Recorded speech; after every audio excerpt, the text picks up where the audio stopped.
Já, velkomin að Rauðaborðinu. Það er helgispjall núna. Nú ætla ég að tala við fá hingað bara einn gest. Það hún Guðrún Jónína Magnúsdóttir. Vertu velkomin. Takk fyrir. Og ástæðan er að þú varst að gefa út bók móður þína sem heitir Álfadalur. Og mikil saga af móður þinni í þessari bók. Og þannig að mér langar, við erum kannski segja þetta því að við erum komin hingað til þess að tala mömmu þína frekar að þig. En samt. Jú, það er rétt. En samt það nú þannig að mér langar að fyrst að spyrja þig svona þína æsku og mömmu þína eins og þú manst eftir henni því að hluta bókinni gerist eiginlega áður en að þú kemur til. Já. Segðu mér frá mömmu þinni. Mamma mín, hún var pínulítil.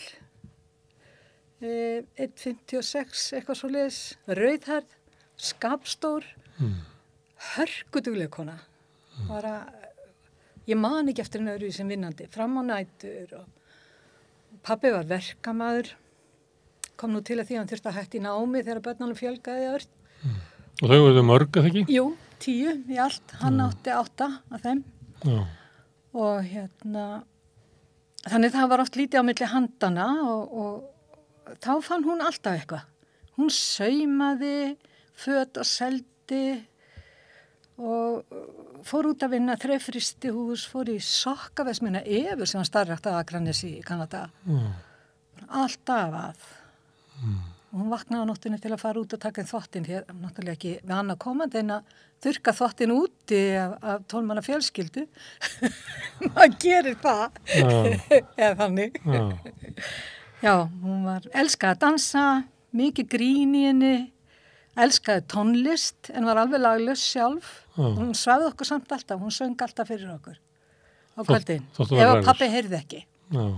Pabbi var mikill söngmaður, þannig að hún lét hann ekki heyra sig syngja. En hún var lífsglöð? Já, hún var það. Já.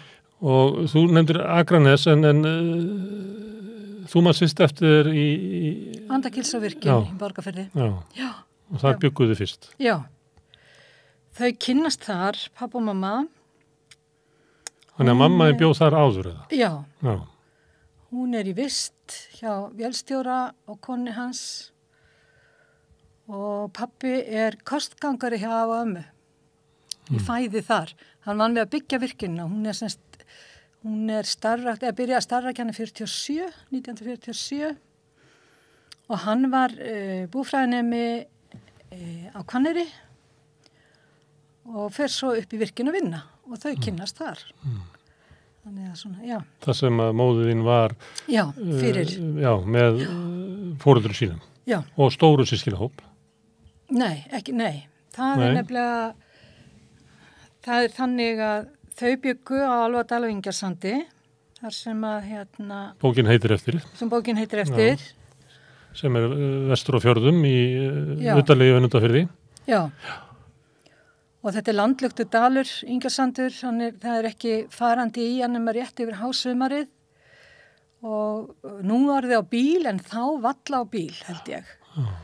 Og það er engin strandvegur með nei. Þú verður að koma ofan af fjöllunum. Niður í dalinn. Já, eða fara á sjó og bændurnir notuðu það mikið. Þeir áttu trillur, voru á sjó jafnvel og notuðu báta og sem sigldu yfir til Flateyrar til að ná í vistir og allt sem til þurfti.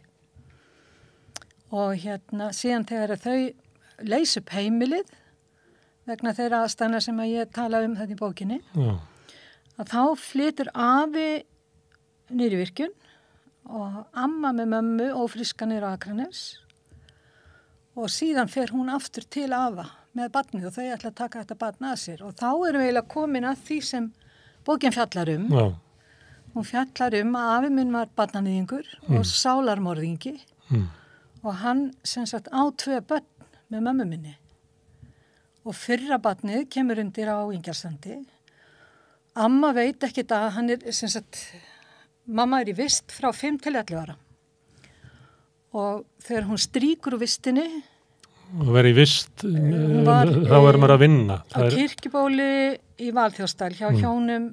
Já, ég held þetta hafi tíðkast alveg mikið. Börnum var komið fyrir á heimilum, voru að vinna gátu, já. og hún strýkur úr þessari vist vegna þess að fólk var ekki kannski alveg nógu gott við hana. Hún til dæmis man eftir sig, hún var svo lítil og hún var að reyna að koma diskunum upp í skáp og missir það og hlaðan niður á gólf og það brotnar eitthvað og þá var náttúrulega bara barinn. Og í þá daga voru til dæmis timburgólf sandskúrið og einhver tíma gerði hún það ekki nógu vel og þá fekk hún bara að bleyta tuskuna framan í sig og svo við erum að tala um barn sem er kannski 6-8 ára. Þannig að 11 ára þá strýkur hún heim. Stekkur hún í bátinn til bróður síns og fer heim á Ingjaldssand. Og þá er þetta sem sagt bara, þetta eru 3 dalir í röð, það er Ingjaldssandur, Mosdalur og Valþjófsdalur. Og hún er í Valþjófsdal og svo þarf að sigla fyrir minnið á Mosdal og yfir á Ingjaldssand. Og annars það var hægt að fara fótgangandi, þá var það kallað að sæta sjálfarsfellum. Það fór fólk alveg á háfjöru og þurfti bara, þú veist, að drífa sig fyrir múlan svo að kæmist. Áður en að flóður kæmi. Já. En sem sagt þá Þannig að foreldrar hennar hafa sendt hana í vist þegar það var 5 ára. Já. Og hún kemur tilbaka 11 ára gömul. Já. Og þegar hún kemur tilbaka þá segir eldri systir hennar við hana eða eiginlega svona bara yfir hópinni þá getur hún farið í húsin með helvítis kallinum. Þar kölluði hann alltaf, allar systurnar voru 5. Þar kölluði hann alltaf helvítis kallinn, svo ég muni. Alveg bara frá því fyrsta. Og Áður en þú fréttir ömulega af því sem hefði gerst. Ég er án 21 árs þegar ég fæ að vita hvað gerðist. Ok, þannig að eldri systur þegar hún kemur að þá segja að hún muni þá taka við að fara með. Já, hún er í raun og veru að segja nú er ég hætt, hún verður að fara með honum. Hann getur bara snúið sér að henni. Og ég meina hún er náttúrulega nákvæmlega jafn mikið fórnalamb og mamma og bara skaðaði barn. En þetta var ekki ilska í henni, heldur bara sjálfsbjörgar viðleitni, eðlilega. Og að fara í húsin eða fara í fjárhúsin? Fara í fjárhúsin og sinna skepnunum eða sinna kindunum. Og þar fóru þessi brot alltaf fram.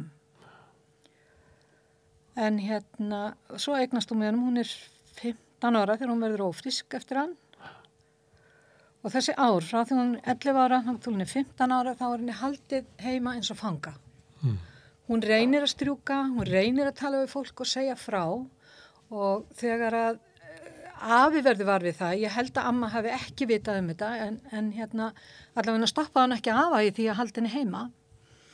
Hún fekk ekki að fara hér að smóta núpi sem var eldri systkinin fengi að fara á, ekki á íþróttamót, henni var yfirlt og hún fekk að fara tvisvar í vist að sumri til en í öðru leyti var henni bara haldið heima og það átti hún að vera. Og sko það er ekki auðvelt að komast þetta í burtu því að það er stöð á bænum og það er skóli, farskóli sem þá var sko oft kennt í hálfamánuð og svo fór kennan eitthvað annað í hálfamánuð, kom svo aftur. Þetta var allt á heimilinu þannig að það var ekkert, þú veist. Það var bara þessi bær? Það var bara þessi bær. Og þar drottnaði afiðinn? Já, réði harfri hendi og mistundi börnunum sínum. Hverja fættur öðru? Bara þau eins og harfisk. Þannig að þetta hefur verið bara gríðarlega erfitt líf. Já. En þú sagði að það hefur brugðið búi út af því sem að þú ert að fjalla um. Já, þegar að mamma verður við það, hún er orðin ófrísk og hún segir frá, þá er hún er inn í eldhúsi hjá mig eftir því sem mamma sagði mér þetta og ég náttúrulega reyni að hafa þetta í bókinni nákvæmlega eins og hún sagði mér. Hún á það skilið að hennar saga heyrist. Já, að sjálfsögðu, þetta er hennar saga. Þá lemur amman auðvitaðnendur og segir hún gerir þig grein fyrir pappiðin getur farið í fangelsi ef þú talar svona um hann. Og þegar hún er að reyna að samfæra mömmu sína þá kemur bróðurinnar sem Guðmundur, kallaði Gummi og segir við ömmu þú ættir að fara að horfast í augu þetta því að nú er hann búin að læsa sig inni með litlu stelpunum, semst yngri systrum mömmu, út í húsum. Þannig að hún fer út og þá horfist hún í augu við þetta að þetta sé svona. Í framhaldinu getur hún ekki hugsað sér að búa með þessu manni, eðlilega, svo hún ákveður að skilja við hann, sem hefur nú ekki verið neitt grín þá. Nei. Og heimilega leist upp. Elsti bróðir mömmu, Jón Hafsteinn Oddsson, hann, semst, þetta var ríkisjörð, hann tekur við henni og rekur bú þarna áfram með litlu stelpunar hjá sér. Yngsti bróðurinn var, hann var ekki ættleiddur en tekin í fóstur á Flateyri. Þannig hann var aldrei hjá afa og ömmu. Og strákurinn sem næstur þar fyrir ofan hans, Friðrik Svanur Oddsson, hann fer með þeim, hann þá bara 8 ára minni mig. 8 eða 9 ára. Og þau fara, sem sagt 4, Svanur, mamma, afa og amma og mamma og Frísk. Og afi útvegar ömmu og mömmu sumabústað sem hét Óðinsbústaður og var niður við Akranes. Og þar þeim komið fyrir og þar það að vera þannig til barnið fæðist. Fyrst í einhvern skamman tíma var mamma í vist hjá Gunnari Magnús rithöfundi. Það var ekki langur tími. Síðan eru þær þarna, mægur, og Svanur kemur og fer, hjá afa. Afi fær vinnu sem vélstjóri upp í Andakílsárvirkjun, sem réttu Hvanneyri. Og hann svolítið þar og svo hann komið fyrir í vist eins og í Belgsholti sem í Melasveitinni, undir Hafnarfjallinu eiginlega. Og þar hann meira og minna til hann 16 ára, bara í hörku vinnu. En Þannig að fjölskyldan hálfu leyti leysist upp. Hún leysist upp, já, hún gerir þannig með afa og amma lofa mömmu því að þau taki að sér þetta barn og hún getur svo bara fengið að vera laus og fara og finna sér vinnu og gera það sem hún vill. Og þú getur ímyndaðir hvort að það hafi ekki verið góða fréttir fyrir stúlku sem hann búin að vera eins og fangi heima hjá sér. Það var að reyna að flýja síðan og vera yngri en 11 ára. Já. Svo nú þannig að þetta þarna bara rétt eftir stríð. Þannig að bróðir minn fæddur 47. Þetta semst 46 sumarið. Og hún á hann 47 í febrúar og hún ræður sig sem vinnukonu hjá hjónum á Akranesi, afi og amma taka drenginn og þá amma búin að ákveða að taka saman við afa aftur, þau fara saman með hann upp í virkinn þar sem afi vinnur sem vélstjóri. Og hann ekki orðinn 3 mánaða þegar afi kemur og næri mömmu, nauðuga. Og vegna þess að þetta hafði ástandi verið, ástandsárin þá var hækkaður lögaldur hjá stúlkum, sérstaklega frá 16 upp í 18. Þannig að hún ekkert sjálfráða, og hann tekur hana bara nauðuga, grátandi með sér í bílnum upp í virkinn. Það sem hann búin að ráða hana sem vinnukonu hjá vélstjóra og konunni hans, þau eru með 2 börn og 3 leiðinni. Þannig að starfsmenninir í virkjunni búa þarna í kring. Já, þeir búa þarna þá eru... Við erum með mynd af Andakílsárvirkjun. Þú séð húsnæðið. Já, þarna sjáum við stóra húsið, virkjunarhúsið og svo náttúrulega þarna háspennuvirkið og þetta hús sem við sjáum þarna alltaf kallað Bragginn. Þar bjuggu afa og amma í endanum fjær sem næst virkjuninni. Pappa og mamma þar næst. Það var bara þunnu trjávekur á milli íbúða. Síðan kemur þvottahús sem var notað fyrir sveitina.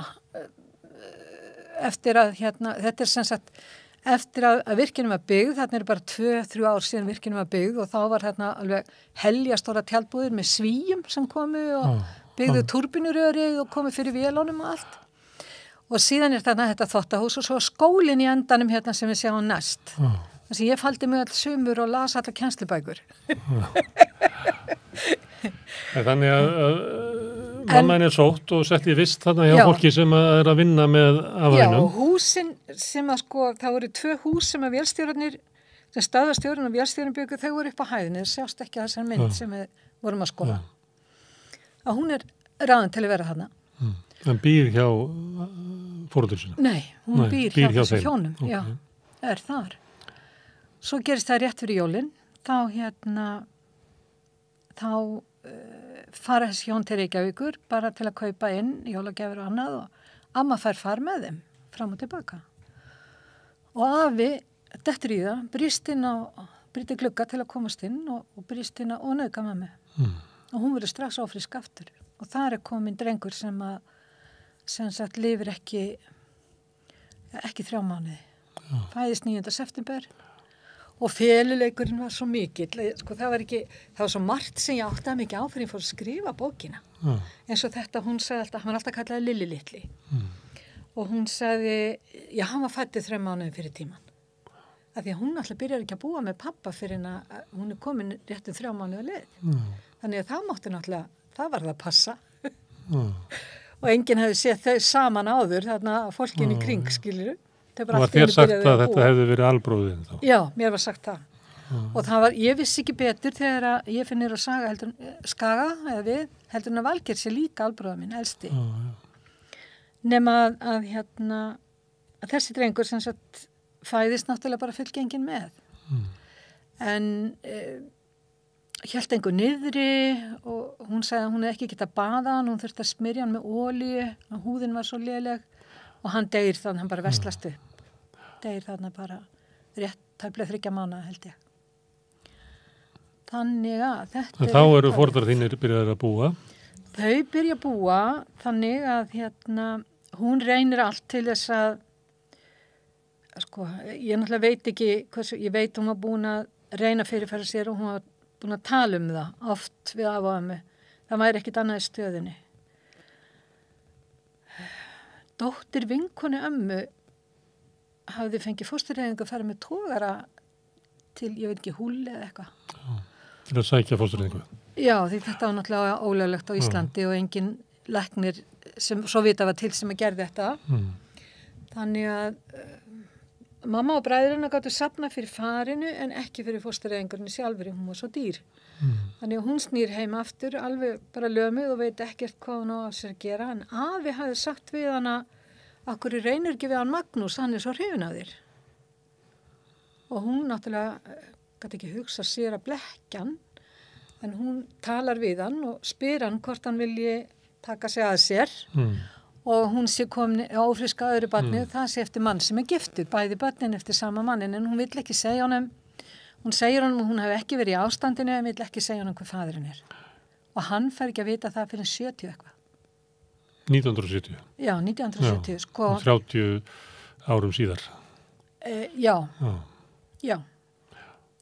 Þetta sko 71, segir hún mér þetta, þá ég 21 árs. Ég held að hafi verið komið 74, 1974, þegar hann fekk loksins að vita. Og hann talaði oft það við mig, að því þau voru, svo merkilegt sem það nú voru mjög góð hjón og hrifin hvort á öðru. Og þannig að gengur kraftaverki næst að hún skulle yfirleitt hafa getað bara lifa hjónalífi og búið með manni og þú veist, og haft það gott með honum. Og þú upplifið það að þetta hafi verið gott samband? Já, gott samband, já. Og þau hafi elskað hvort annað? Já, og hann sagði alltaf það eina sem ég sé eftir að finnst erfitt, það að hún skildi ljúga mér. Hann fekk ekki að vita. Og nú þannig að hann þaldi ekki afa, þaldi aldrei afa og pabbi var bámaður og hann talaði ekkert við fólk sem hann líka ekki við. Þannig að ég man alveg bara frá því ég man eftir mér og þangað til ég 14 ára þegar afi deyr, þá man ég ekkert eftir að pabbi hafi talað mikið við afa. Hann sagði já og nei og svo fór hann út í herberginu. Þannig að ég veit ekki alveg hvað hann hefði getað gert öðruvísi, skilurðu, ef hann hefði vitað þetta. En þegar þú fæðist að þá búa foreldrar þínir og afiðin og amma á þessum smá litla bletti. Já, bara þunnur timburveggur á milli íbúða, heyrðist vel á milli og þau búa þarna, þannig að mamma var í raun og veru í fangelsi. Hún var fangi í þessum dimma Álfadal, hún komst aldrei út úr honum. Því að það leyti sem að afi deyr, eiginlega skömm eftir að hann deyr, þá veið ég fyrst vör við merkinn þá hún sé að veikjast á geði. Þá kemur hún út úr stofinni, hún hefur verið að þurrka af og þurrka alltaf af á miðvikudögum og laugardögum. Og ég man þetta var miðvikudegi, þetta eitthvað sem maður gleymir ekki, skilur ég. Og hún kemur út úr stofinni og lokar á eftir sér og alveg hvít í framan og segir, ekki fara þarna inn. Og ég bara, akkur, hann afiðinn þarna, hann að hræra í vaskafætti fulla blóði. Og ég bara, hvað almáttur, veist, hvað? Og ég ætla að opna og hún bara stoppar mig, setur bara hendina fyrir mig, þú ferð ekki að inn. Og þetta var í fyrsta skipti. Ég hugsaði oft það sko síðan ég mörg ár ekki vör við neitt svona. En hún allan tíman, hún sagði mér það löngu seinna, vissi að hún var ekki heil og hún talaði mikið fólk sem var lokað inni á Gæfugrahælum og var ekkit að því. Og ég man eftir hún hafi hjálpað einhverjum manni til þess sem kom úr Reykjavík og af því að hann var sko, af því að konan hans taldi hann geðveikan og ætlaði að láta loka hann inn á Kleppi. Þú veist, þetta var allt mikið drama í kringum það. Og þetta var greinlega eitthvað sem hún var hrædd við. Óttast. Já, óttast mjög. Og reynda að halda leyndu allri svona, ef hún svo var með offsjónir eða eitthvað slíkt. Já. Já, það var ekki fyrir mörgum ára setna sem við erum vör við það. Að þá sá hún sko að taldi hún að vera njósnaðum hana, sá grænt ljós, var að vera lýsin eldhúsgluggann, safnaði sönnunagögnum að einhver var að njósna hana, síminn var hliðraður og svona. En þá var það kannski sko þegar hún hafði ekki tekið miðlun sín í langan tíma og svo var álag. Þá gerðist þetta. En þennan tíma þangað til að afiðin deyr allavega, þá búið þið saman þarna? Nei, sko þau flytja út á Akranes. Pabbi var verkamaður í virkjuninni og á vetrum var lítið að gera. Hann var þá eiginlega svona á bakvakt, hann sá viðhald á húsunum og bílunum og síðan á línunni. Þeir voru línuvakt sem kallað var ef að kom ísing og þeir þurfti að berja af rafmagnslínunum eða slitnaði strengur og þeir þurfti að fara að gera við og það var yfirleitt alltaf í óveðrum. Ég man til dæmis eftir aðfangadagskvöldi þar sem við sátum öll upp á búin við kertaljós og biðum eftir að pabbi kemi utan á línu eins og kallað var. En hann semst í Borgarnes á vetrum og að læra húsgagnasmíði. Og mamma, ég man ekki eftir öðru en að mamma hafi talað að flytja, fara í burtu, ekki vera hér. Og hann alltaf, já, en sitta mín við borgum ekki húsnæði og við höfum frítt rafmagn og hita því að kynnt með rafmagni. Og hann vildi ekki fara. Og hann, eðlilega, þannig við orðin sko... Mörg börn komin? Já, við erum komin 1, 2, 3, 4, 5, við erum komin 6 þegar við flytja út á staðar. Það er bara ekki fjárhagslega virðið að flytja? Nei. Svo hann þyldi ekki tengdaföður sinn? Já. Síðan farið að byggja Sementsverksmiðjuna og það er auglýst stanslaust eftir fólki og þá ákveður pappa að flytja. Og þau kaupa neðri hæð í húsi með aðstoð okkur lánara sem var vinkona mömmu. Hún er dáið núna, hún hét Oddrún Ólafsdóttir og var fálkaættinni. Hún lánaði okkur lán á þessum tíma. Það er ekki auðvitað að bara fá lán yfir höfuð. Nei. Margra barna faðir með lág laun og ekki stöðuga vinnu einu sinni. Þú getur ímyndaðir hvernig það hefur gengið. Nema hann flytur bara inn í hráa stæpuna eiginlega og er í hálft ár að gera íbúðan í stand þannig að hún geti komið. Þau flytja niður á Akranes, það er hausti 58 sem við förum úr virkininni. 62 Þegar þú ert svona 9 ára eða svo. Já, ég var 9 ára í desember. Afi kemur af og amma koma svo eftir okkur, hann fær kransastíflu 62 60, 61 eitthvað svolítið. 62 er þau komin á eftir okkur niður á Skaga og kaupa náttúrulega hús bara en stutt frá að hægt er. Því að allan tíman var þessi feluleikur að passa að hún segði ekki frá. Hún mátti ekki segja frá. Og amma laug alla sína ævi þá laug hún faðerninu að Valgeiri, elsta bróðurnum, upp á mann sem að bjó á næsta bæ á Ingjasandi. Og vissi sá að því? Já, hann vissi að því. Og hún sagði konin hans að maðurinn hennar væri ekki faðir þessi drengs, en hún hélt áfram að ljúga þessu þrátt fyrir það. Ég heyrði hann oft segja þetta. Það var mjög skrítið. Þetta var svona... Kannski eftir því sem að ammaðinn sagði að afiðin geti lent í fangelsi og afleiðingarnar sem að getur verið og við sann að kemur fram. Já, það hefur verið eitthvað svoleiðið sem var að vefjast fyrir henni. En bróðuðinn, Valgeir, var hann alinn upp af pappa og mömmu, með aðstoð af og mömmu. Hvernig var svo aðstoð? hún var þannig að ef hann vildi ekki borða heima, þá fór hann yfir og borðaði hjá þeim.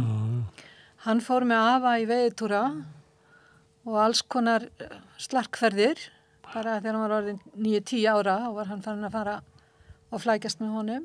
Slarkferði, hvað minn eru að drekka? Afi var bara fyllibitta og hann var brjálaður með víni. Hann var mjög skapstóra, hann var kallaður Oddur Rósi. Þeir eru 6 bræðurnir úr Súgandafirðinum og það var alltaf sagt, já nú súgur í honum, þessum eða hinum, var allir svona skapstóri. Og það var Jón Súgi og Oddur Rósi og eitthvað svona viðnefni. Taumlausir menn. Taumlausir. Algjörlega taumlausir, sko. Hörku sjómenn flestir og mjög duglegir, Afi var gríðarlega duglegur að bjarga sér, en harður kommunisti.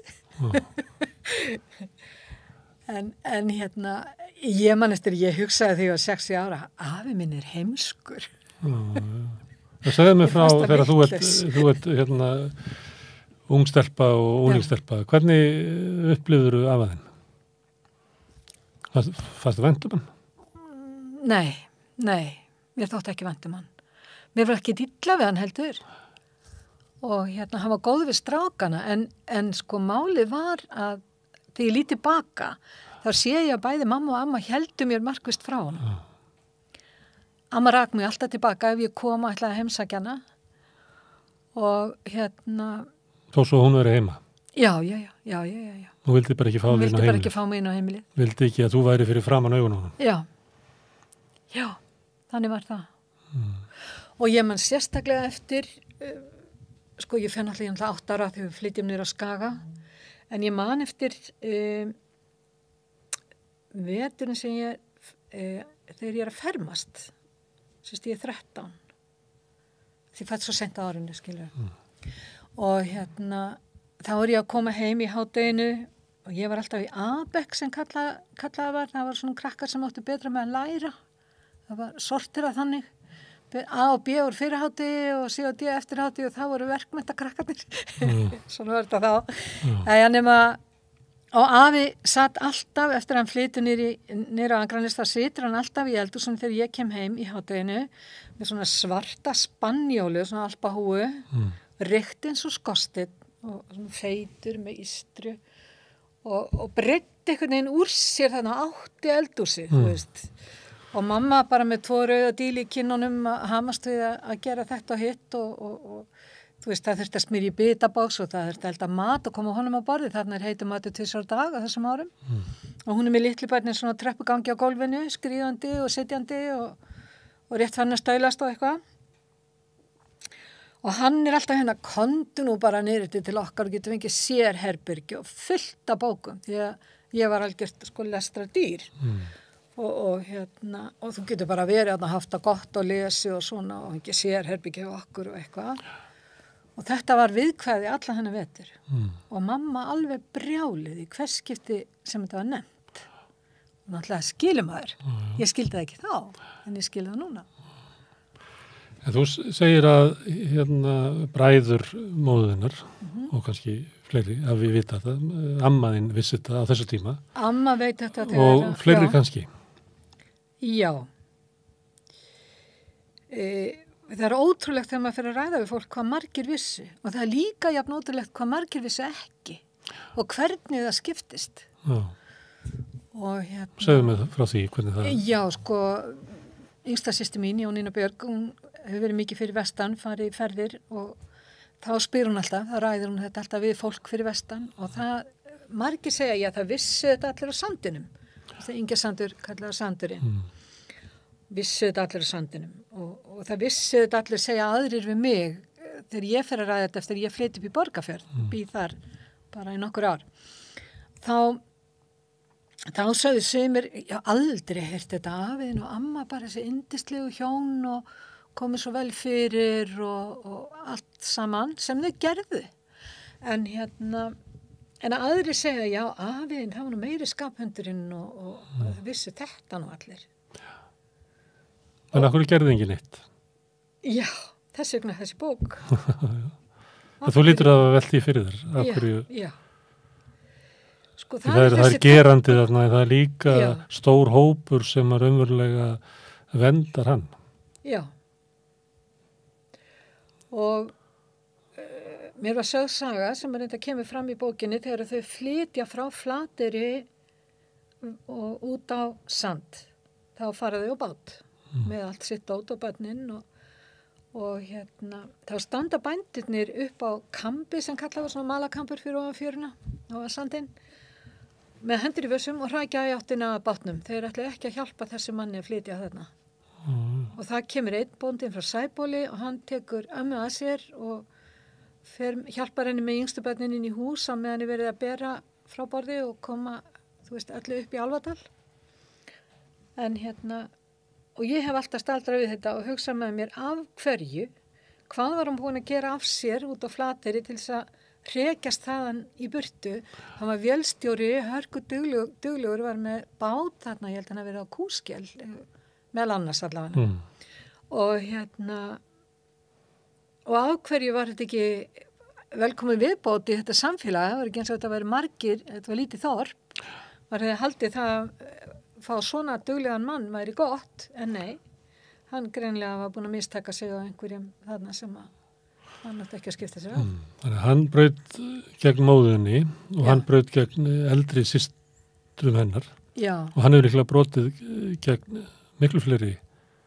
Já, ég hugsa allan dæturum sínum. Ég hef náttúrulega enga sannun fyrir því. Nei. En þær segja allar, eða sögðu allar, það er náttúrulega bara eina lífi, tvær á lífi fyrir ekki. Þær sögðu allar það sama, hann kom aldrei nálægt mér, ég gat varið mig. Já. Og þá hugsaði ég alltaf fyrir hverju þurfti þær að verja sig ef hann kom ekki nálægt þeim. Já. Og nú hagar þannig til þarna að það er bær hinum yfir ána á móti Álfadal eða aðeins innar sem heitir Brekka. Þar bjó Guðmundur Einarsson Refaskipta, átti 23 börn með 2 konum. 5 af þessum systkinum giftast systkinum mömmu. Og það er sem sagt einn bróðirinn, honum er kentur Valgeir, hann á að vera faðir Valgeirs. Já. Og eitt var reynda barnabarn Guðmundar sem giftist bróðumömmu, yngsta bróðumömmu, en sem sagt þarna eru 5 hjónabönd á milli þessar 2 bæja. Það held ég að hafa verið stór hluti á þögguninni. Fólk vildi ekki segja frá þessu. Þetta bara, Brekkufólk var bara flott fólk og vanta sinni virðingu og duglegt og kannski vel fyrir samfélaginu og auðvitað var þetta ekki eitthvað sem að fólk vildi að fréttist síðan svo. Og það var að bíla partur af þessu. Það er náttúrulega stúlkonum eiginlega fórnað fyrir það. Já. Það eru náttúrulega að bera... Já, bera þungan af þessu og ábyrðina. Já, og ég heyrði Inga, það var ein af yngri systrunum og hún flutti ung til Bandaríkjana, giftist Ameríkmanni. Hún sagði alltaf, ég kem ekki heim fyrir en helvítis kallin er döður. Sagði það ofta mömmu síma, það töluðu mikið saman. Já. Og hún var frá Brekku? Nei, systir mömmu. Systir mömmu fyrir ekki? Já. Herðu, með þetta í huga að vera með myndir hérna, til dæmis að vera með myndir af honum Oddi afaðinum og Vilhelmínu. Og Vilhelmínu. Ömmuðinni. Já. Við ekki að sjá það fólk. Þarna eru þau. Þarna eru þau. Þú sér þetta gæðalega kall. Ég veit ekki. Það er eftir í hvernig á það er litið. Hvernig tilfinningar ferðu þegar þú sér þetta? Þegar ég sé þau. Er þetta erfitt? Nei, það var gott að sjá ömmu. Já. Hvernig tilfinningar hefur til ömmuðinnar? Þótt alltaf vænt og þykir vænt ömmu en það. Hún var ofsalega skemmtileg kona. Já. Hún var með ættfræði bara á hreinu. Mamma henni hefur sótt það til hennar. Já. Að vera skemmtileg. Já, að vera skemmtileg, já. Og þú til mömmuðinnar. Já, og mamma var meira að segja svona léttar í skapi, heldur en amma var. Grínast mikið meira hló og svona. Svo eru líka með myndir af foreldröðunum. Já, en amma var bara, ég fór eins og með þeim vestur, ég var 12 ára, henni og afa og bróður minn með. Hún sagði okkur frá öllum bæjum á leiðinni hvað fólki hét og hver var, þú veist, og við alveg byrjarum nú að þúpna peksinu. En guð hvað ég hefði viljað fara þessa ferð með henni í dag. Þannig eru foreldræðinir. Þannig eru foreldrar mínir. Magnús Sigurjón Guðmundsson frá Hrauni í Reyðarfirði, sem núna alveg reið. Og mamma, Sigurbjörg Oddsdóttir. Og hann tók eiginlega mömmuðinn að sér. Þegar hún sagði hann, bað hann að taka sig að sér. Þá sagði hann, ég hélt að mér myndi aldrei hlotnast þvílík gæfa í lífinu. Það var hann pabbi minn. Hérna, þú varst að segja að ári eftir að Oddur afiðinn deyr, að þá hafi verið fyrst orðið varfið að mammaðinn væri við einhvern andlegan væri andlega merjuleikum. Hvað gerðið svo hjá þessari konu sem hafi þolað svo margt og eignast svona margt börn? Já, hún á þarna nokkur góð ár þannig. Hún vinnur náttúrulega alltaf mikið, hún vinnur úti á Akranesi, passa börn líka og það virðist við munum ekki eftir svona ofsjónum eða ranghugmyndum eða neinu að ráði á þeim tíma. Svo fara þau og eru á Sólheimum í Grímsnesi, eru þar með heimili fyrir þroskahefta. Þá verði ég aðeins vör við að hún byrjar að slá úti fyrir henni. Og ég held að það hafi farið ofboðslega illa með hana, því að við vitum að þroskahefta stúlkur eru útsettar fyrir alls konar. Og það var hún vör við og þurfti að gefa skýrslur og annað og passa þær jafnvel fyrir vistmanni með jafnvel starfsfólki og þetta fór illa með hana. Það væri misnotkun þar? Það var misnotkun sem hún var vör við og það virkar þannig að henni fer að líða illa og þá fyrir hún að koma upp með alls konar ranghugmyndir og þau eru þarna í 2 ár, svo flytja þau í Hveragerði og fara bæði að vinna upp á heilsuhælinu og þá eru veikindinu orðin farin að ágerast það mikið að við erum í vandræðum og pabbi sérstaklega. Hann náttúrulega rekur bara geðdeild eiginlega frá, í því hvað ég að segja frá myndi ég segja 84. Ég verð fyrst vör við það hringdi mig 84, ég er á Akureyri þá og þá neyðast til að leggja hana inn. Hún er alltaf lögð inn nauðug, öll skiptin í mann hvort voru 3, 4 eða 5, ég man það ekki. En alltaf er hún lögð inn nauðug, móti sínu vilja og það fór náttúrulega ægilega illa með hana. Og þá semst hringja þeir í mig, Birgir bróðir minn, Erlingur Birgir sem var mikið hjá þeim og pabbi, þeir treysta sér ekki til að tala við læknirinn hennar sem hét Guðrún Jónsdóttir á Borgarsjúkrahúsinu því að það þarf að segja náttúrulega sögu mömmu, hún spyr forsögun hennar og hvað er að bakvið og þessi áföll og þá ég var alltaf, ef eitthvað gerist þá hringdi mig og svo elsta og þannig að ég tek að mér að tala við þessa konu og geri það og segja henni bara allt sem ég vissi og þannig er ég búin að vera ein með mömmu í 10 daga út á Sléttu og Melrakasléttu sem ég bjó þá, 71 og þá segir hún mér alla söguna og tekur á mig lofarðum að þegja og ég þegi frá 71 til 84.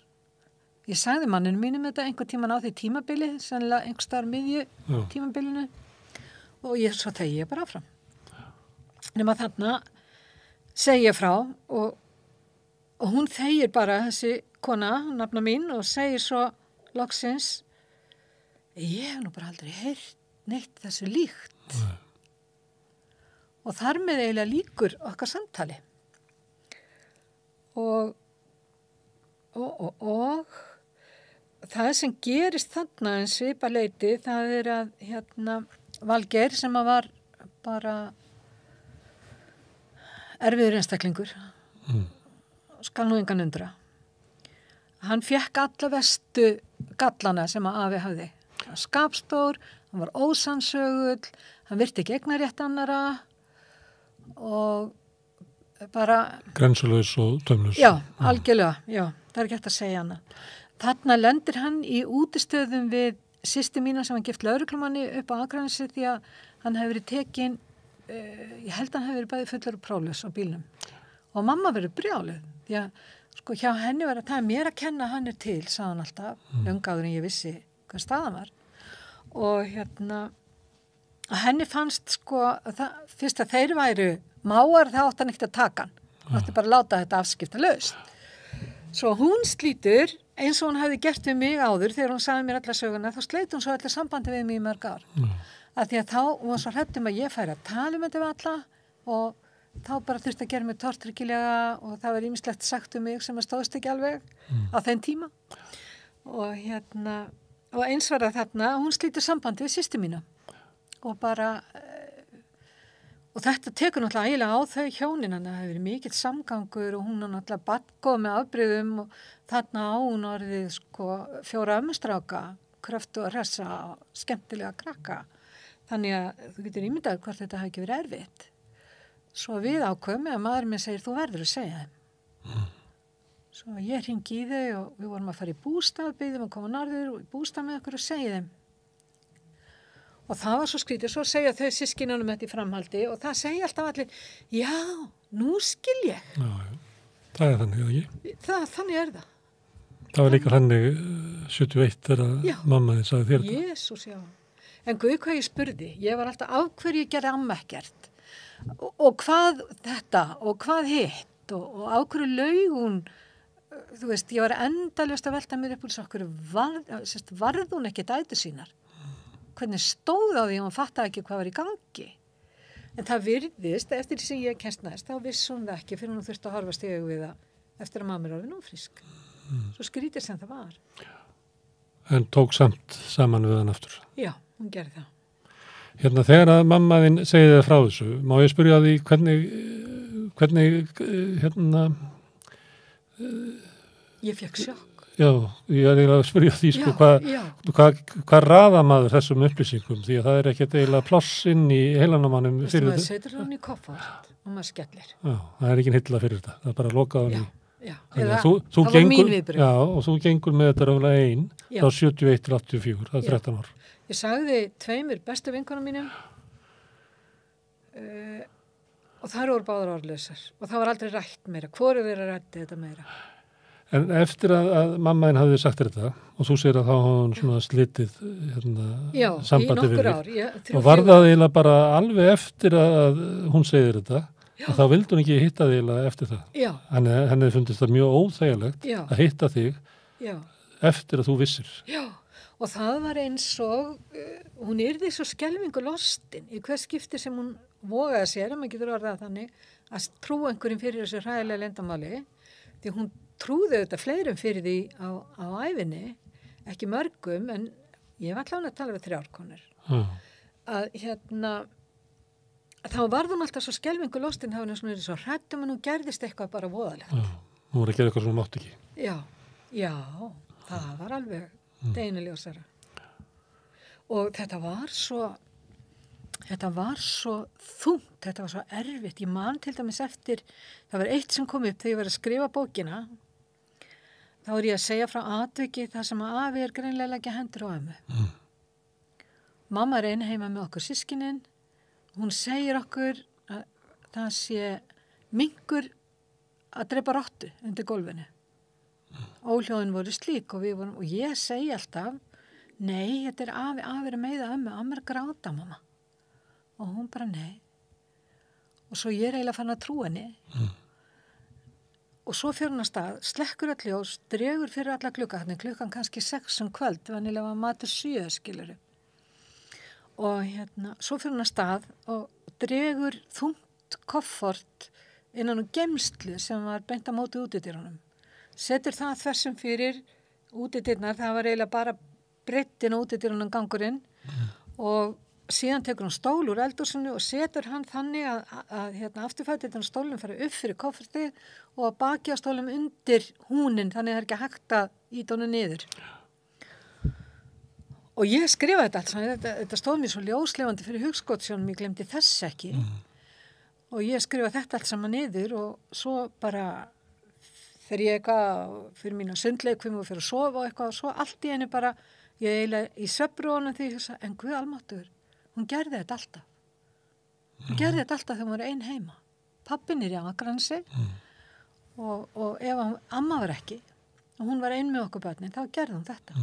Hann hafði náttúrulega brotist inn og nauðgað henni. Já, hann hafði gert það. Svo að ég hélt í mörg ár að svona lokaði maður dyrum í sveitinni. Hugsaður. En þú sagt að í sveitinni þá skilji allir eftir ólæst. Já. Það er ekki fyrir nú farir í bæinn að þú byrjar að læsa. Já, jafnvel ekki læsir þá. En síðar ár þá er mammaðin veikona. Já. Og svo fær hún Alzheimer. Já. Og þá hverfur hún svona, það er erfitt fyrir aðstandendur Alzheimer sjúklinga. Bæði og, í okkar tilfelli var það kannski eiginlega meira léttir. Já. Vegna þess að á fyrri árunum þá fylgdist hún svo mikil heft og reiði og þessar ranghugmyndir að væri verið að njósna manna og það allt saman. Svo þegar það fyrir að ágerast, þá verður hún bara svona skapgóð, elskuleg, léttari yfir henni og hún var ekki eins og margir Alzheimer sjúklingar sem myndi bara gamla daga. Það var eiginlega öðruvísi hjá henni. Já, hún losnaði við. Já, hún losnaði þessa miklu byrði. Og ég man eftir, það er ein saga af henni á elliheimilinu, mamma var nefnilega svo glúrin og skemmtileg og hún það var sett svona rápmotta við dyrnar hjá henni, ef hún steig á hana þá hringdi bjallanir á vakt og einhver kom, því hún var alltaf á ferðinn á nóttinni, var ægilega næturhrafn, nema svo fer að vinna þarna stúlka sem mamma hefði passað þegar hún var lítil og þekkt hana vel og hún kallar í hana og segir, komdu til að sína þér, sko, ekki stíga á þessa móti því þá koma þær allar hlaupandi. Það sjá í gegnum það. En maður gæti haldið að hún hafi raunverulega sitt alveg ein með þessa reynslu, ekki haft neitt til að tala við. Hún gæti ekki tala við mömmu sína um þetta. Já. Hugsanlega hefur hún talað við eldri systur sína. Eitthvað aðeins við eldri systur sína, já, en þegar ekki mikið. Þú finnur það þegar hún að segja þér þetta 71, að þetta er ekki það sem hún hefur oft talað um. Nei, alls ekki. Og hún var,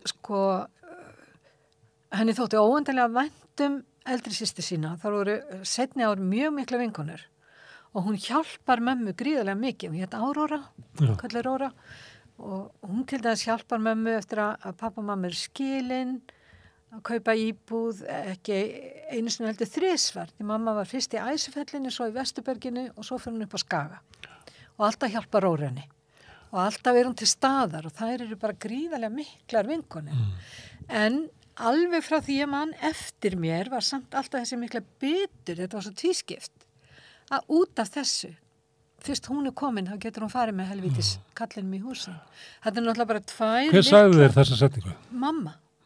Hún sagði þetta svo oft. Hún sagði okkur þetta, hún talaði náttúrulega oft lífið á Alvadal og þá var það oft í svona einhverjum rósröðum bjarma, yndislegu staður og það er sem betur fyrir margir alveg ómetanlega góða minningar frá þessum stað. Þá í mínum huga verði Alvadalur aldrei annað en fangelsteginu mömmu. Nei, við erum þetta með mynda Alvadal ef við getum fengið það, bæði af húsinu sem er nú hrörlegt. Þá, ég veit ekki hvort það var þannig. Það átti eftir að breytast. Jón var mikill bóndi og hann byggði þarna stór útihús. Þetta er á þeim tíma sem að afiðin bjó hana. Já, þetta er þegar þessir atbyrðir gerast. Og svo held ég þessu líka með málverk sem að þú málaðir af Alvadal, ef við getum fengið það. Þá er þetta, því að ljósmynd segir eitt en kannski segir málverk annað. Já, þetta málaði ég er að mála í félagsstarfi Eldriborgar Garabæ og er með kennara þar. Og þetta er... Þannig er ég að vinna í bókinni. Og þannig er mammaðinn með hennar skugga. Ógnin yfir henni, já. Og Alvadalurinn á bakvið, sem húsið heitir eftir og jörðin heitir eftir. Þannig að hún hefur eiginlega svona... ef að geðlæknirinn er eitthvað tímann á 9. áratugnum ennþá að velta fyrir sig hvort þessi ykkur áföllan á bakið, þá hefur hún raunverulega aldrei fengið neina aðstóð út af þessu. Nei, ég spurði, í eitt skipti sem hún var lagð inn, þá spurði ég Guðrúnu af hverju fékk hún aldrei neina samtalsmaður fyrir, okkur verið ekki reynda að hjálpa henni með þetta allt saman og þá segir Guðrún, þegar að þú sagði mér þetta, þá er engin umræða þetta í þjóðfélaginu. Þá er ekki hinn Guðrún Jónsdóttir stígamótakona komið fram. Nei. Og hún segir, ég gat aldrei talaði þetta við hana því að hún hætti alltaf á lyfjunum sínum og þá var hún svo æst og þetta var bara, hún var aldrei í stöðu til þess að væri hægt að hjálpa henni. En svo bætir hún við, geðlæknirinn, en afiðin var náttúrulega góðmenni. Sagði hún? Þannig mamma búin að vera í meðferð hjá hann í mörg ár og ég segi bara, var hann hvað? og segi henni svo að hann hefði bara verið ofbeldismaður og hrátti. Ég meina, hvernig á líka annað að vera? En af hverju heldur hún hafi sagt þetta? Að því að mamma hafði einfaldlega bara ekki sagt henni neitt. Það sem hún vissi, það hefði ég sagt henni. En af hverju gerur hún ráð fyrir því að því að mamma talaði svo vel hann. Hún var alltaf með leikþátt í gangi. Það var alltaf þessi leikþáttur. Að það mátti enginn vita, það skildi enginn fá að vita, það þurfti að fela fram í rauðan döðan. Og það var það sem þær gerði allar. Hálfbróðin, sem náttúrulega líka móðbróðin. Já. Hann dó fyrir 2 árum. 2 árum. Já. Heldur að þú hefðir gefið út þessa bók að hann var á lífi? Nei, ég hef ekki gert það. Hvernig vissi hann að þessu? Já, hann fær að vita þetta 16 eða 17 ára. Og hvernig hérna... Það var honum gríðarlega erfitt. Og sko, bara eins og örlögin voru, hann var ekkert í stakk búinn, hann var of líkur afa til þess að geta tekist á við þetta réttanhátt. Þetta var bara hans ógæfa með þess að mörgu öðru. Hann drakk mikið, og þetta seinni árin drónu mikið úr því. En já, hann var... Áttu erfiða ævi? Hann átti erfiða ævi, já. Hann á 2 börn á lífi, ég talaði við þau, eða ég talaði við dóttur hans og bróður minn talaði við son hans, hvort þeim verið sama bókina, og reyndur öll systkin mín líka, svona nærumhverfið, fekk alltaf vita hvað var í gangi og ég eiginlega fekk leyfi hjá þeim til þess að láta gefa hann út eftir að það kom til. Því að einhvern veginn var ég bara að skrifa þetta fyrst og hugsaði ekkert útgáfu. Þú þurftir að koma eins og frá þér? Já. En þú hefði nú skrifað bækur áður, eða ekki? Jú, ég hef gert það. Já, þú hefði skrifað. Það var svolítið mikið öðrum toga. Já. En var þetta fyrir þig svona einhver lækning að skrifa þetta? Já. En var þetta ekki erfitt að skrifa þetta? Jú. Vera með tilfinningar móðurinnar og allra þeirra fjölskyldur eitthvað neginn í... Samt ekki svo, vegna þess að við systurnar, við höfum ábyggilega stund að áfalla hjálp hvor með annari eða öll systkinin í fjölda ára. Fyrstu árin eftir við fengum að vita þetta, þá bara grétum við og töluðum út í eitt ef við hittumst. Ég náttúrulega bjó alltaf fyrir norðan og það fyrir sunnan, þannig að við hittumst kannski ekki oft. Bræðurnir áttu svona... Þetta var stór og mikill harmur í fjölskyldunni. Já, það er það. Þannig að þið get ekki rifjað upp æsku ykkar eins og venjulegt fólk, eða venjulegt fólk er til. Það er svo mikill sársauki að þið bara grátið saman. Já, og svo kemur annar þáttur og það er einelti sem við verðum fyrir niður á Akranesi, sem kemur ekkert fram þarna, því það er ekki í raun og veru saga mömmu. En hérna... Og þið öll þá fjölskyldan, í einelti? Nei, ekki alveg öll, sískinin langflest. Ég var svona nagli, ég lendi fyrst í þessu, eða við fyrst þau, ég og Valli.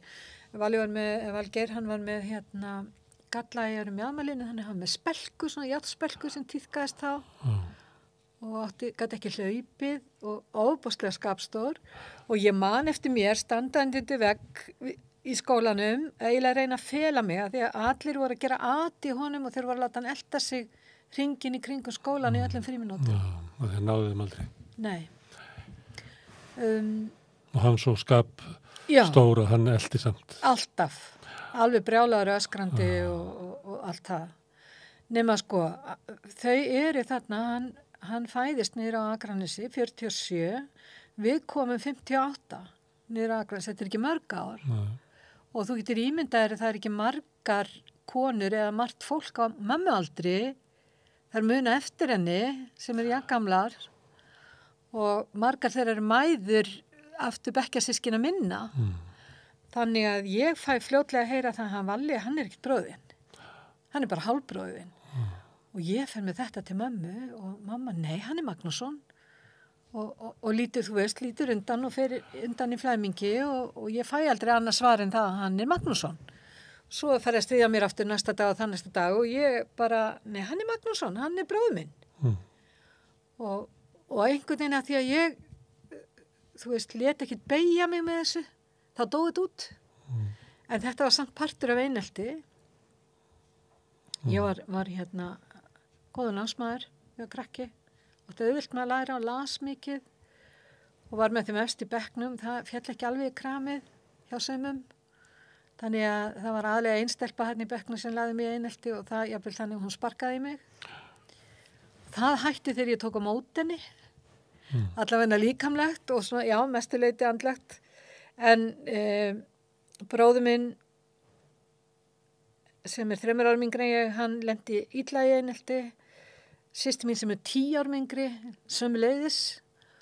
Og þau munu öll tala öll að það hefði verið viss hús á Akranesi þar sem þau fengu ekki að koma inn.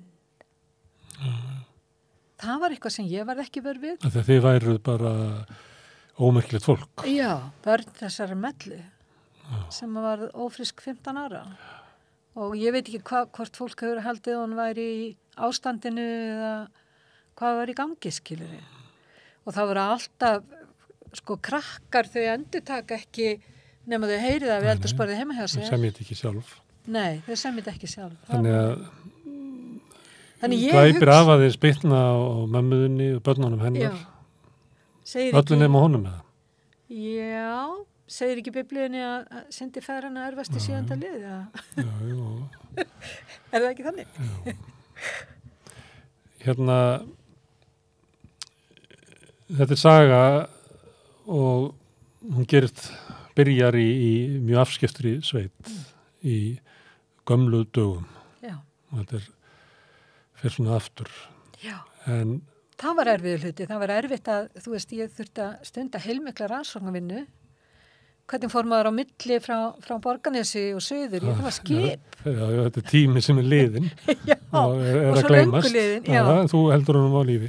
Þess að ég að velta fyrir mér að því að stundu þegar verið að tala svona mál að þá eitthvað sem gerðist í gamla daga, þá fáum við oft svona tilfinningunni að mannlífið hafi verið verra, grimmara í gamla daga og nú sé það betra. Heldurðu að afiðinn hafi orðið svona maður út af samfélagin sem var til þá eða heldurðu svona menn séu ennþá til í dag? Ég veit það ekki. Ég veit að mamma hans var ofboðslega skaphörð og ekki góð við börnin sín. Þannig að það kannski einhverja skýring að leita. Og svo bara þessi harka, það fór allir að vinna, bara 13-14 ára. Þú femdist og svo fórst að vinna. Ég fór að vinna fyrir mér, ég fór að síld 15 ára. Þá var ég búin að vera í vist 12 ára, í frystihúsi síðan var 11 ára. Þú veist, það var samt heil kynslóð eftir, afakynslóð, skilur ég. Hann náttúrulega leggst á börnin sín, sko. Já, það ekkert. Og það gera menn í dag ennþá? Já, já. Já. Er munurinn sá að fórnarlömbin hafi möguleika á því að fá einhver aðstóð sem að mamma þín hefur aldrei upplifað að hún gæti fengið eða ætti skilið? Nei, hún upplifið það ekki. Já, nú allavega til leiðir. Hvort að börn sem lenda í þessu geta nýtt sér þær örugglega mjög bara einstaklingsbundið.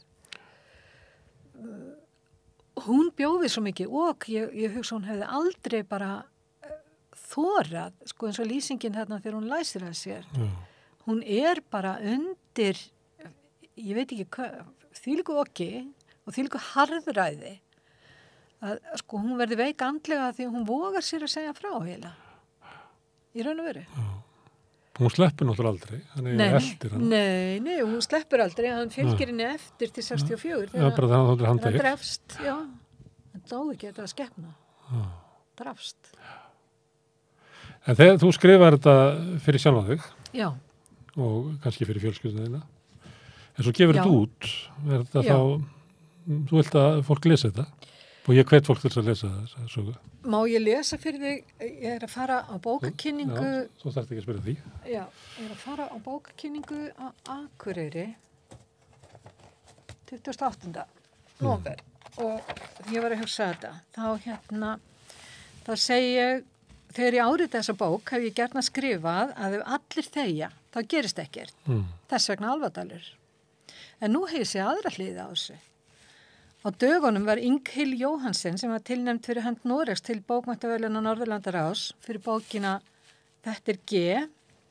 Hún leggur gjarna út af því í sínum skrifum að ef einstaklingurinn gerir ekkert, aðhast ekkert til að breyta stöðinni, þá breytist allt. Þetta er svona mótsagnarkennt. Af hverju? Jú, ég get tekið dæmi, ef við Íslendingar þekkjum vel eitt dæmi.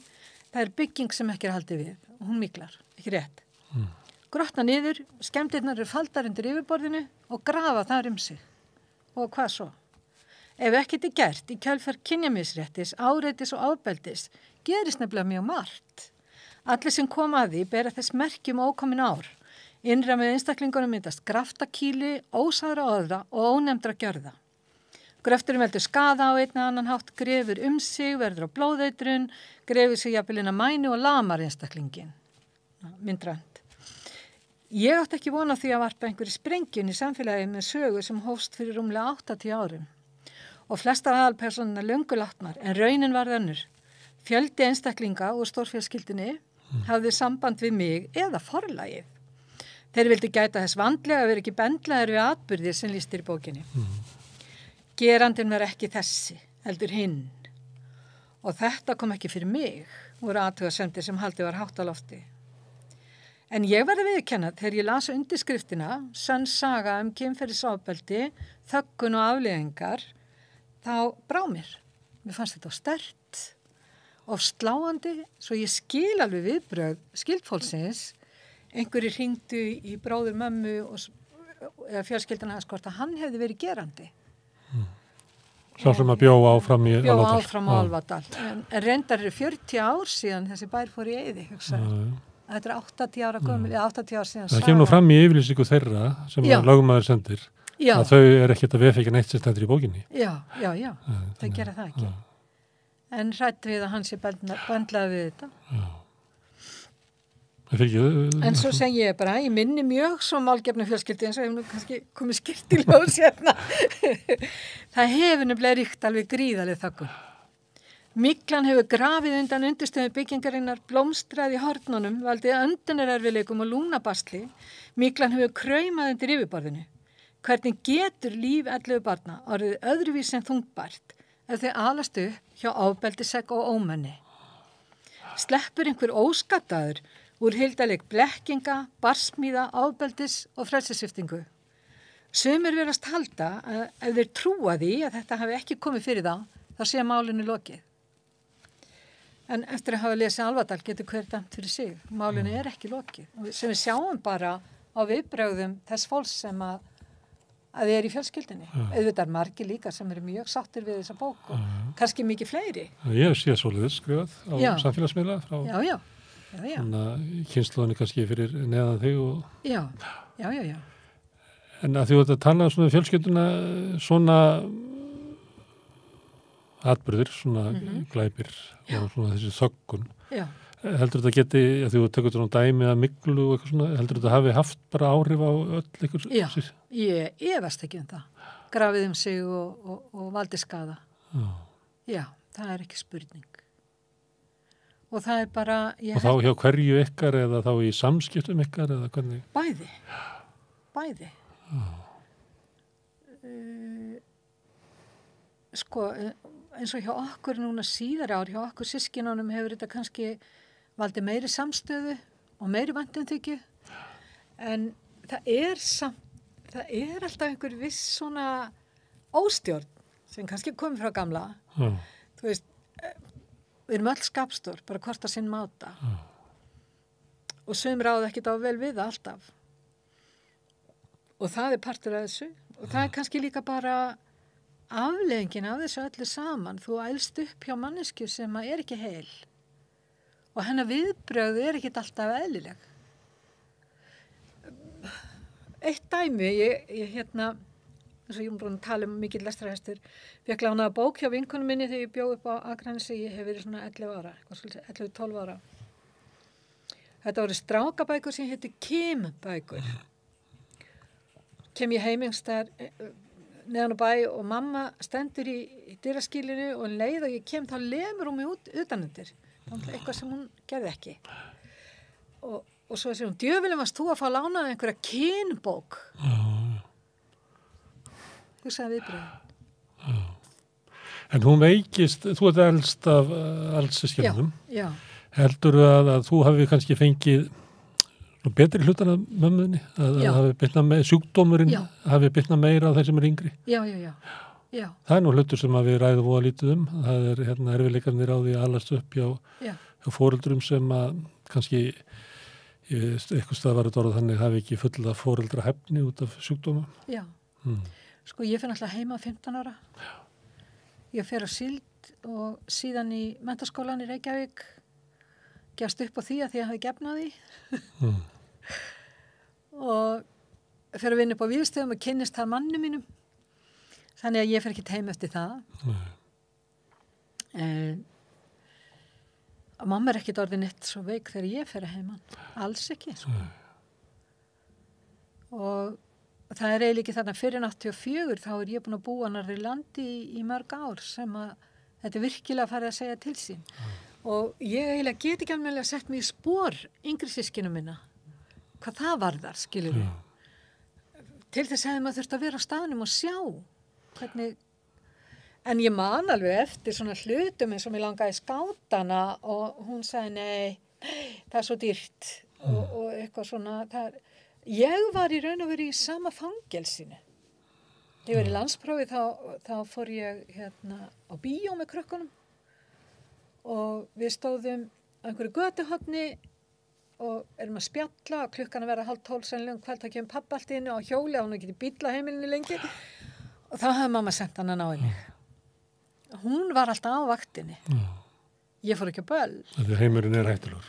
Já, heimurinn hættulegur. Og hún sagði oft við mig sjálf áður en að ég hafði nokkuð hugmynd, þá segir hún, ég er ekkert myrkvælin, ég er bara mannhrædd.